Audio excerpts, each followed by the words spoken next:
로사의 책방에 오신 여러분 안녕하세요. 책 읽는 즐거움의 로사입니다. 오늘은 법정 스님의 글 2편을 소개해 드리겠는데요. 법정 스님은 불교계 뿐만 아니라 종교를 떠나 큰 산이셨으며 맑고 향기롭게라는 시민운동 단체를 만들어 이끌기도 하셨습니다. 수필집과 불교 서적을 여러 권 출간하셨는데요. 저는 무수히를 비롯한 오두막 편지 등 내용이 담담하면서도 쉽게 읽혀지는 정갈하고 맑은 스님의 책을 즐겨 읽곤 했습니다. 단한 겉표지까지 생각이 나는데요. 오늘 소개해드릴 물소리 바람소리와 숲속 이야기 2편은 자연과 멀어지면 병원과 가까워진다라고 말씀하셨듯이 자연 속에서 모든 만물에 귀 기울이며 청빈하게 사신 모습이 담긴 글입니다. 그럼 함께 감상해 볼까요? 낭독 시작하겠습니다.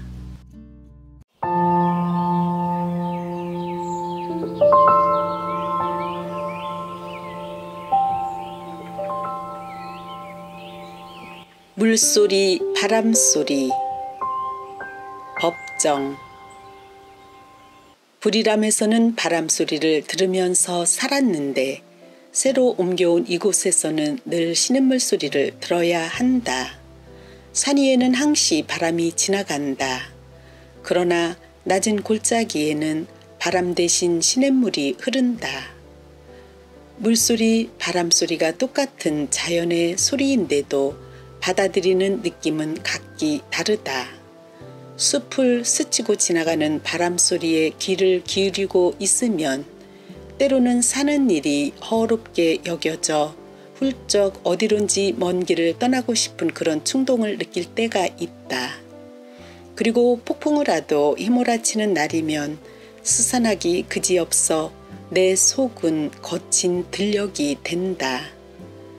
그런데 이번에 옮겨온 집은 시냇가에 자리 잡은 곳이라 쉬지 않고 흐르는 시냇물 소리를 싫으나 좋으나 밤낮으로 듣지 않을 수 없다.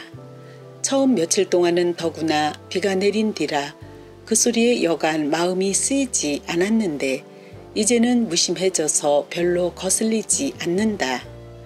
세월이 흐르는 소리라고 인생이 흘러가는 소리라고 생각하니 도리어 시간에 대한 관념이 새로워진다.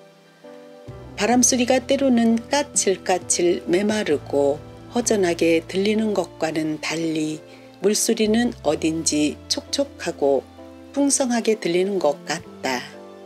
그리고 한없이 무엇인가를 씻어내는 것처럼 들리기도 한다. 한때 높은 데서 드러나게 살았으니 이제는 낮은 데 내려와 은신해서 살고 싶다. 혼자서 유별나게 살아보았으니 이제는 또 여러 속에 섞여 그 그늘 아래 묻혀서 살고 싶다. 이 세상을 내 힘으로 바꾸어 놓을 수 없을 바에야 내 자신의 생활 구조만이라 개조해 보고 싶은 것이다. 새로운 변화를 통해서 잠재된 나를 일깨워 보고 싶다. 인생은 어떤 목표나 완성이 아니고 끝없는 실험이요 시도라고 생각되기 때문이다. 불일에서는 꼬박 7년 반을 살았다.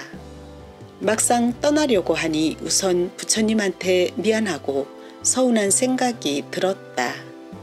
이 부처님은 10여 년 전 달해원 시절부터 모셔온 인연이 있다. 어느 날 폐사된 절에서 가져와 큰방 탁자 위에 모셨는데 바라보고 있으니 전에 없이 가슴이 설레었다. 첫눈에 이끌리게 된 것이다. 그것은 만남이었다. 원불로 모시리라고 마음먹었다.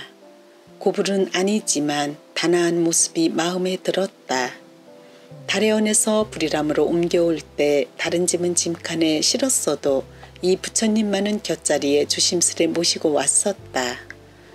혼자서 지내느라면 게을러지기 쉬운 법인데 이 부처님을 모시고 있는 덕에 아침 저녁으로 게을러질 수가 없었다. 그리고 내 발언에 귀를 기울여 준 것도 그 부처님이고 내 못된 성미며 버릇을 너그럽게 받아준 것도 그 부처님이다. 때로는 볼일로 큰절에 내려와 있다가 밤이 늦었으니 자고 가라고 곁에서 만류하는 것도 뿌리치고 그때마다 길을 쓰고 올라간 것도 부처님 홀로 빈집에 계시게 하기가 안 돼서였다. 이런 부처님을 한동안 하직하려고 하니 미안하고 서운한 생각이 안 들 수 없었다. 그 다음으로 마음에 걸리는 이웃으로는 내 손수 심어서 가꾼 나무들이었다. 떠나오는 날 호박나무와 향나무, 은행나무들이 물끄러미 나를 바라보면서 우리를 두고 혼자서만 가려느냐고 마냥 서운해하는 것 같았다. 허구한 날 우리는 맑은 햇살을 함께 쪼였고 별과 달도 함께 바라보았다. 그리고 눈보라와 비바람도 또한 함께 받아들였다. 가지를 따주고 두엄을 묻어준 가품으로 그들은 청정한 잎과 시원한 그늘을 드리워 여름날의 더위를 식혀주곤 했었다. 우리는 한 울타리 안에서 함께 살고 있는 존재로서 살뜰한 정을 주고받았었다.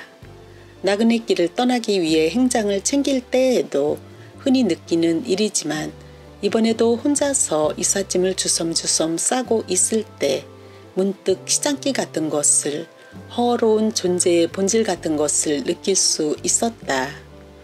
사람이 살 만큼 살다가 자기 차례가 되어 혼자서 이 지상에서 사라져 갈 때에도, 왔던 길을 되돌아갈 그때에도 이런 존재의 허무 같은 것을 느끼게 되지 않을까 싶었다.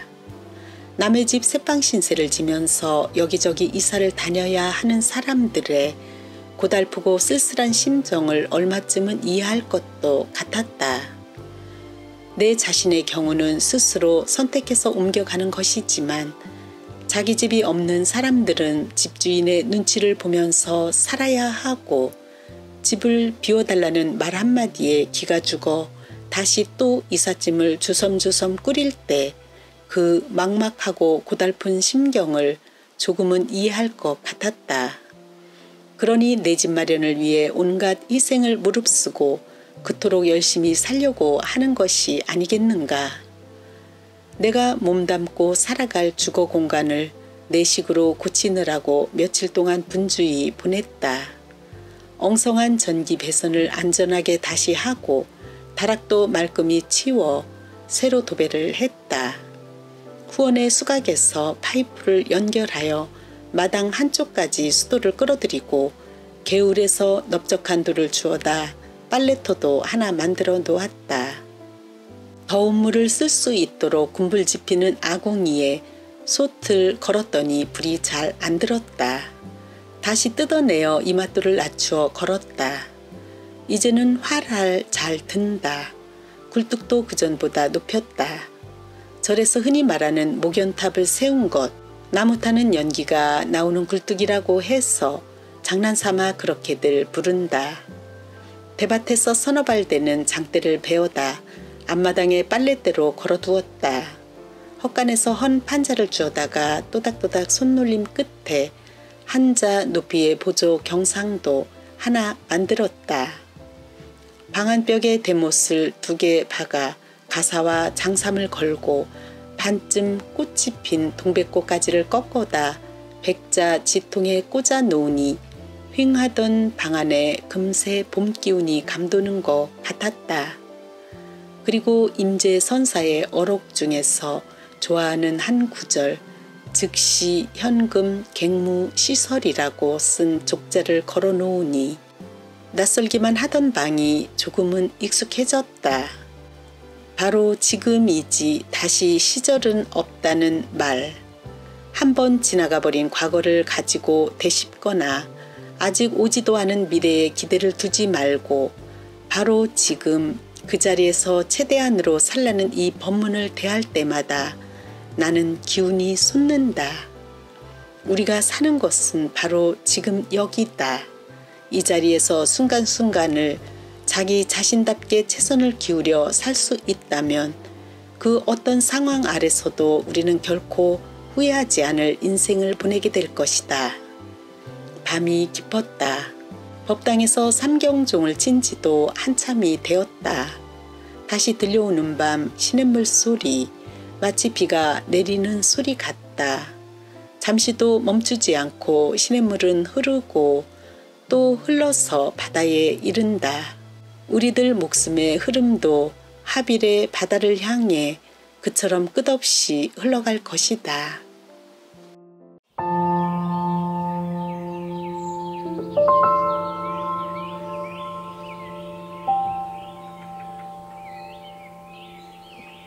숲속의 이야기. 아침부터 안개비가 내리고 있다. 대나무들이 고개를 들이우고 간밤에 핀 달맞이꽃도 후줄근하게 젖어 있다. 이런 날은 극성스러운 새 찌르레기도 울지 않고 꾀꼬리며 밀화부리, 뻐꾸기, 산까치, 호반새, 휘파람새 소리도 뜸하다. 어제 해질녘 비가 올 것 같아 장작과 잎나무를 좀 들였더니 내 몸도 뻐근하다. 오늘이 산중절에서는 삭발 목욕날. 아랫절에 내려가 더운 물에 목욕을 하고 왔으면 싶은데 내려갔다 올라오면 길섭에 이슬에 옷이 젖을 것이고 또 땀을 흘려야 할 걸 생각하니 선뜻 마음이 내키지 않는다. 솥에 물을 데워 우물가 욕실에서 끼얹고 말까 보다. 숲속에서 살다 보면 날씨의 영향을 크게 받는다.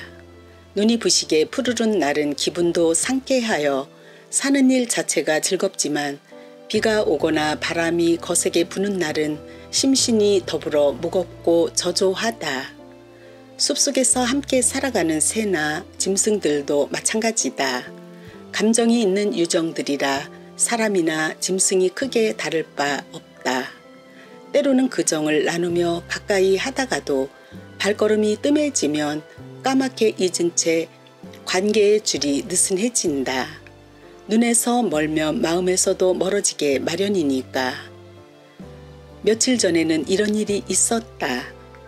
아침 6시면 어김없이 부엌에 내려가 아침 공양을 끓여 먹는데 그날은 하던 번역일을 한 꼭지 마저 하고 내려가려고 시간을 좀 늦추게 되었다.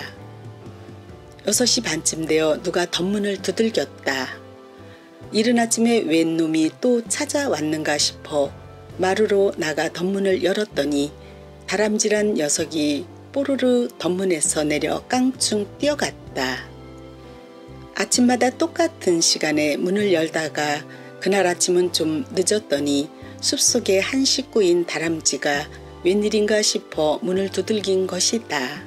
창고에 놓아둔 밤미콩을 지붕 밑 환기통으로 드나들면서 야금야금 죄다 먹더니 그 밥값을 하느라고 나를 부른 것인가? 이토록 영특하고 귀여운 다람쥐를 대한민국에서는 외화 획득에 눈이 어두워 가죽을 벗겨 팔아먹은 적이 있다. 그 전날 일을 고되게 하고 나면 어쩌다 깊은 잠에 빠져 예불 시간이 늦어질 때가 있다. 그런 때는 잠결에 누가 스님 하고 부르는 소리에 벌떡 깨어난다. 눈에는 보이지 않는데 분명히 들리는 소리. 그것은 아마 누구에게나 따르고 있는 수호천사의 소리일 것이다. 항상 그림자처럼 따르고 있는 자아의 분신 같은 존재. 그러나 삶의 질서가 없거나 무디어지면 이런 소리를 들을 수 없다. 정신이 맑고 마음이 투명해야 자기 분신의 소리를 들을 수 있다. 이따금 장기가 회를 치면서 큰 소리로 울어대는 때가 있다. 또 누가 올라오는가 싶어 밖에 나가보면 어김없이 사람들이 올라오고 있다. 장기말이 나온 김에 꽁 이야기를 좀 해야겠다. 겨울철이면 숲속에 먹이가 시원찮아서인지 꽁들이 많이 뜰가에 내려와 어정거린다.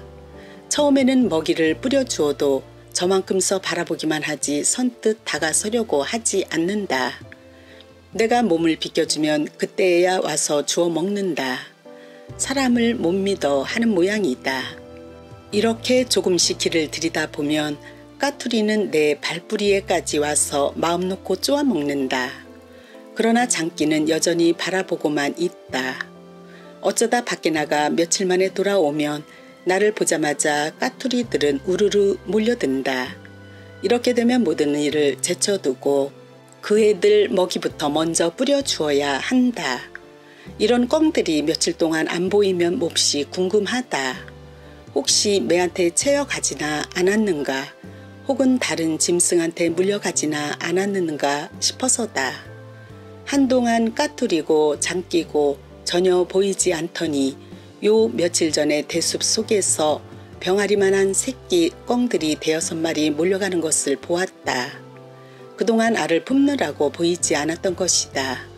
여름철에는 숲속에 먹이가 많으니 뜰에는 잘 안 온다. 이따금 장기 소리만 들려올 뿐. 숲속에서도 인간의 도시에서처럼 이따금 비정한 약육 강식이 벌어진다. 그때마다 새들의 쥐저귀는 소리가 아주 다급하게 들린다. 하루는 해가 저물고 어스름이 내릴 무렵 채소밭에서 풀을 베고 있는데 우물쪽 나무에서 새들이 아주 다급하게 짹짹거렸다. 웬일인가 싶어 호미를 든 채 그쪽으로 가보았더니 매가 한 마리 날아와 새 새끼들을 채 가려고 노리고 있는 참이었다. 얘끼, 썩 안 물러갈래? 하고 크게 고함을 쳤더니 매는 날아가고 다람쥐가 나무줄기를 타고 내려왔다. 이웃의 위급함에 그도 한몫 거들면서 짹짹거렸던 모양이다. 다람쥐가 꼬리를 쳐들면서 짹짹거릴 때는 쇳소리가 난다. 안개비는 이제는 굵은 빗줄기로 바뀌었다. 안개는 저 아래 골짜기에 머물러 있다. 이런 빛 속에서도 태산목에는 꽃 한 송이가 새로 피어났다. 내 눈에는 나무에 피는 꽃 중에서 이 태산목꽃이 가장 정결하고 기품이 있고 좋은 향기를 지닌 것 같다. 꽃잎알이 하나가 꽃술을 우산처럼 받쳐들고 있는 걸 볼 때마다 생명의 신비 앞에 숙연해진다. 일단 피어나기로 작정한 이상 비가 오거나 바람이 불지라도 피고야마는 꽃의 생태에서 게으른 사람들은 배울 것이 많다. 위채 부엌문 위에서는 요즘 말벌이 집 짓기에 한창이다. 아침에 보니 벌써 작은 호박덩이만하게 지어놓았다. 한 주일쯤 전 집을 짓는 걸 처음 목격하고 더 커지기 전에 떼어버려야겠다고 생각했었다. 재작년에도 저 말벌 때문에 나도 몇 차례 쏘이고 나그네들도 덜어 쏘인 일이 있었다. 남의 집에 붙어 사는 처지에 주인도 몰라보고 쏘다니 그 소행이 괘씸해서 집을 헐어버렸다. 아, 그랬더니 집을 잃어버린 벌들은 며칠 동안 집자리를 맴돌면서 떠나갈 줄을 몰랐다. 그 정성이 측은해서 마음에 걸렸었다. 쩍쩍 달라붙는 소리가 거슬리고 또 쏘일까봐 일찍이 뜯어버려야겠다고 벼르다가 애써 집을 짓는 걸 보고 어제는 마음을 고쳐먹었다. 그래서 벌들한테 이런 말을 해주었다. 예, 벌들아, 나하고 약속을 하자. 너희들이 나를 쏘지 않고 찾아오는 사람들을 쏘지 않는다면 집 짓고 사는 것을 묵인하겠다. 그러나 만약 그전처럼 주인이건 나그네건 한 사람이라도 쏘면 그날로 즉시 철거하게 될 것이다. 알아들었지? 언어의 길이 다르니 내 말은 못 알아들을지라도 모든 중생에게 불성이 있다고 했으니 내가 한 말뜻은 전해졌으리라 믿는다. 이런 약속의 사실이 활자화되기까지 했으니 내가 한 말에 대해서 나도 끝까지 책임을 질 것이다. 이제는 또 토끼 이야기를 할 차례다. 작년에도 케일밭에 무단 침입하는 토끼를 물리치기 위해 밤에 등불을 켜고 라디오를 켜 놓았지만 소용이 없더라는 이야기를 한 적이 있다. 먹이를 가지고 짐승과 다투는 일이 부끄럽게 생각되어 포기하고 말았었다. 장마가 들기 시작한 어느 날 큰절 일꾼이 우중인데도 케일 모종을 가져와 심어주었다. 올해는 봄 씨앗을 뿌리고 나서 둘레에 망을 쳐두었다. 그런데 잎이 뜯어먹을 만큼 자라니 밤이면 또 토끼들이 망 밑으로 기어들어와 뜯어먹고 부러뜨려 놓았다. 망 밑에 돌을 주워다 눌러놓았지만 소용이 없었다. 이걸 어떻게 할까 고심하던 중인데 하루는 대낮에 토끼가 망 안으로 들어왔다가 포식을 하고 나가려던 참에 인기척을 듣고 제풀에 놀라 들어온 구멍을 잊어버렸다. 이리 뛰고 저리 부딪히면서 어쩔 바를 몰랐다. 예끼하고 호통을 치니 더욱 놀라서 날뛰었다. 가까스로 망을 헤치고 달아난 뒤로는 아직까지 얼씬거리지 않는다. 짐승도 크게 놀라야 정신이 나는 모양이다. 몹시 추웠던 한 해 겨울, 눈까지 잔뜩 내려 쌓인 밤이었다. 그때는 덧문이 없던 시절이라 외풍이 심해 깊은 잠을 못 이루고 있는데 뒷문께에서 무슨 소리가 들렸다. 무슨 소린가 해서 문을 열자 훌쩍 잿빛 산토끼가 한 마리 방 안으로 뛰어들었다. 순간 깜짝 놀랐었다. 춥고 배고파서 산중에 사는 이웃을 찾아온 손님을 혼연히 맞이했다. 광에서 고구마를 내다가 주고 하룻밤 재워서 보낸 일이 있다.